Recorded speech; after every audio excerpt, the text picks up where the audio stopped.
talked about that the other day. Casey and I did, about how similar circumstances are in today's time to what was happening to the buildup of World War I. And she even went back all the way to World War I, and then was talking about how how the international community has reacted, to the use of chemical weapons. And this guy says, well, are you familiar with any other administration using chemical weapons as justification for military action? It's a very simple question. Very simple. She automatically assumes that he's going to be talking about George Bush, because, as everybody knows, that was part of our justification for going into Iraq. A very small part. But instead of just answering the question, first she said, when she finally did answer, it was yes, but then no. This is who our State Department sends out to answer questions from the press. But not just answer questions like they're coming from the press, but they're not for the press. See, they're there to get answers for us. Yeah, see, we need to know the answer to these questions. The AP doesn't need to know. Who cares? This is about what you're willing to answer to the American people for. Yeah, the Obama administration is about to shed blood in our name. And before they go shedding blood in our name, the people are entitled to an explanation. Because right now, this is, as of today, we are being told that there is imminent military action, not specific military action. They're not saying what kind, but military action is to be taken more than likely around Thursday. They're at least being kind enough to send the Syrians a warning that we're about to do some stuff to you. So any innocent people that aren't fighting, y'all need to find some place to go. And they're going to do this with the British and the French, and they're going to do it in our name. I don't think that that was Mike Pitt from the Associated Press. I don't think that Pitt was trying to be obtuse with this woman. I don't think he was trying to trip her up. No. It's just, I think he really was, because she said that this has happened before. Obviously, she's thinking about George Bush. Mm-hmm. But or she could have, she could have been thinking about going all the way back to War I there. Yes, where they were using mustard gas. Absolutely. We used it. The Germans used it. The Brits used it. But that wasn't why we went into the war. We didn't go into World War I because somebody was using, nerve agents. That was just a byproduct of the war. So, the thing is, to me it seemed like a simple question, not designed to trip her up.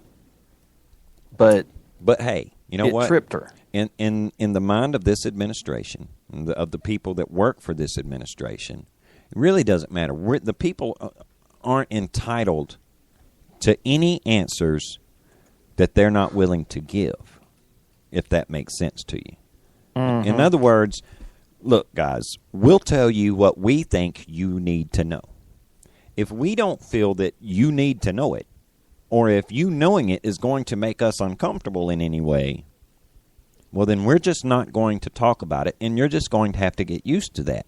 I have another clip that I will play later on of this same woman saying pretty much that same thing. This is how we're going to conduct these pressers. So you may as well get used to it. She more or less admits she's not going to answer anything that she doesn't want to.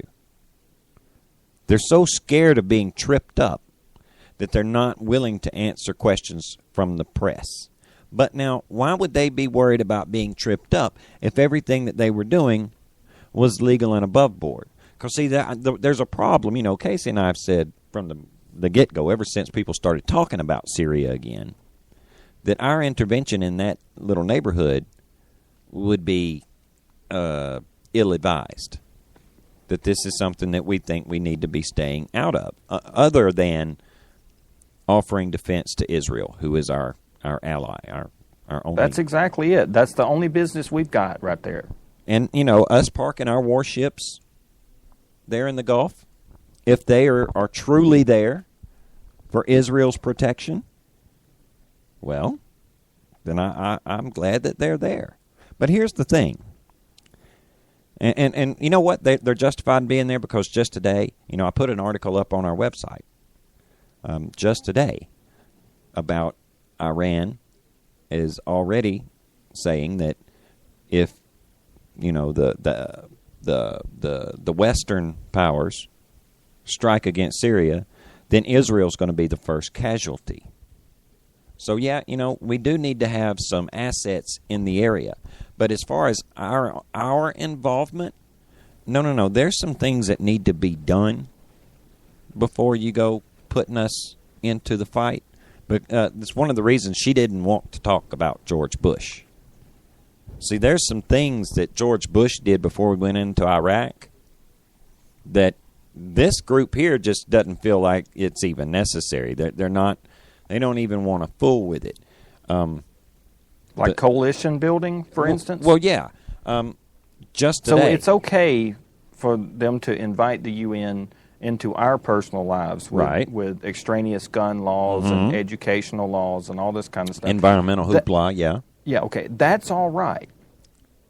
But when it comes to taking military action inside the boundaries of another sovereign nation, we don't really need to be talking to the rest of the world about that at all. And they can't even point the finger at George W. Bush for that. Even he didn't do that. Remember, they kept calling him a cowboy, for what he did sending us over into Iraq, conveniently leaving out all those steps. Today on Limbaugh's show, he went into that, and he brings up some. I'm glad he did, because otherwise we would have had to sit here and lay it all out. Well, and I'm going to let the master lay it out in a better way than we could. Here you go, Rush. They were all accusing Bush of going into Iraq as a distraction because the recession was occurring and the economy was not that good and coming out of 9/11, and they were trying to paint the picture of Bush as an incompetent buffoon, stupid, dangerous, reckless cowboy, and claiming that Bush didn't have any idea what he was doing. It was very, very dangerous. What was really happening back then in 2002 was that Bush did everything these guys are not doing in Syria. He went to the UN. He got a coalition. He put together partners in this whole degree. Went to Congress and got a use of force authorization. None of that has happened here. None of it. In fact, in 2002, there were 2 use of force authorizations because the first one, the Democrats didn't all vote the right way on it. Public sentiment in 2002 was by a vast majority in favor of retaliating for 9/11. And even, Iraq didn't start until 2003, but Bush was selling it in speech after speech, and the American public supported it. Well, the Democrats thought they were going to win the 2002 midterms by opposing it all. They found out they were on the wrong side. The Wellstone Memorial backfired on them, and they lost big in the 2002 midterms, and they wanted a do-over on the use of force authorization. And they got it so that they could be on record as being on the same side as the American people. And even after that, they didn't take long before they were trying to destroy Bush on lying to them and misleading them, not just about weapons of mass destruction, but on everything. They were ticked off about the Florida aftermath, the recount from the 2000 election. They were upset at Supreme Court for stopping the recount. They thought Gore should have been president. They were just livid. I mean, they were so mad, they were insane to one degree or another. And their hatred for Bush was boundless. But yet they still wanted to be on the right side of that use of force authorization. So Bush gave them a do-over, gave them the second vote, and they voted for it. And it was after that that they then, including Hillary, they all started acting like they didn't sign it or that they were lied to and that Bush didn't tell them he was going to do any of this. It was just amazing. And now they are doing, or at least making noise, about going into Syria because of Assad's crossed the red line here with chemical weapons. There's no coalition. There's no involvement of Congress. There's none of the stuff they demanded of Bush. There's none of the stuff that Bush did on his own leading into Iraq. So I've been pointing out the hypocrisies. I got a note from a friend saying, wait a minute, Rush. Back in 2002 when Obama... Yeah, thank you, Rush. You see, they're not even willing to do the things that George Bush did before going into Iraq. We knew that Saddam Hussein had chemical weapons stored up there in Iraq. We knew he did. Remember, Colin Powell made this big spill before Congress showing, sat photos of movement of these weapons going all over the place. Weapons which, by the way, conveniently enough, found their way into Syria. And everybody wants to point at George W. Bush and say, oh, look, he lied to get us into Iraq, so what's the difference? Well, the difference is he went to the UN first. And remember when it first came out that Syria, that there was chemical weapons being used in Syria, the UN was saying, look, no. We're not authorizing any use of force. Obama hasn't made one trip to the UN Security Council to say this is the proof that we have that Assad is responsible for using these weapons. His coalition that he's got is not so much a coalition that President Obama got together. It's actually a case of the French being the first to say we're ready to strike. And the Brits jumping on board and saying, you know what, this is going to be a European problem before long, and we're ready to keep, try to keep the squelch on it. And then, now President Obama's trying to jump on their train, and we've got the Russians and the Chinese, both the Russians and the Chinese trying to warn us against this. These are not helpful suggestions, guys, this really... I don't know if I would be doing this or not. No, they're saying don't.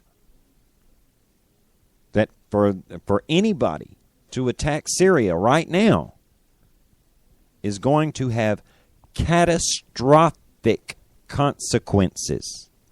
And remember from your history lessons that way back in World War I, the nations had put themselves into such a posture of red lines. Everybody had their little red lines drawn. And they were so backed into a diplomatic corner that when the most obscure archduke in the frickin' world, Archduke Francis Ferdinand of Sarajevo, when he was assassinated, it touched off one of the most ghastly wars that's ever been fought as far as the human carnage. And let's not forget that some of the key players in that little build-up there were extremist Muslims. They were willing to strap bombs to themselves even as far back as 1914. A lot of the same players are still doing that same play today. And here we are again with all these superpowers, Russia, China, the U.S., France, Great Britain. Yep. All postured around a conflict that we ain't even involved in. Nope. And, if two hicks from Alabama, two educated hicks, or better yet, two self-educated hicks from Alabama can see this, do you not think that the muckety-mucks in D.C. can't see this too? Listen to Beck's take on this. Why? Because today, Russia and now China has added their name to the list